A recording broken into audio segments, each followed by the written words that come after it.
మెదడును తిని అమీబా కేరళలో 19 మందిని బలికొందంటే నమ్ముతారా? ఇలాంటివన్నీ మొదట కేరళ నుంచే ఎందుకు మొదలవుతాయో అన్న మాట అటుంచితే ఏంటి అమీబా, ఇదెక్కడిది, ఆ డీటెయిల్స్ ఏంటి ఇప్పుడు చూద్దాం. శుద్ధి చేయని సరస్సులు లేదా చెరువులు, ఆపై నిలిచిపోయిన నీటిలో ఎలాంటి సురక్షిత ఏర్పాట్లు లేకుండా ఈతకు దిగితే ఈ అమీబా జలగల పట్టుకుంటుంది. అందుకే ఎక్కడంటే అక్కడ స్నానం చేస్తే ఆపై అది మీ ఒంట్లోకి చేరుతోంది. తస్మాత్ జాగ్రత్త అని హెచ్చరిస్తున్నారు వైద్యులు.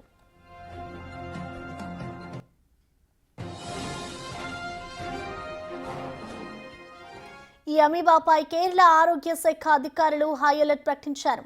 అధిక మరణాల రేటు కలిగిన దీన్ని మెదడును తిని అమీబాగా పిలుస్తున్నారు. పిఏఎంగా పిలిచే ఈ అమీబా కేసులు ఈ ఏడాది కేరళలో ఏకంగా 61గా గుర్తించారు.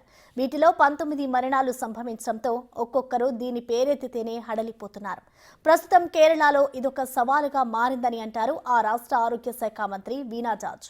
3 నెలల శిశువు నుంచి 91 ఏళ్ల వృద్ధుల వరకు బాధితులుగా ఉండడం తాము గుర్తించినట్టు చెప్పారామె.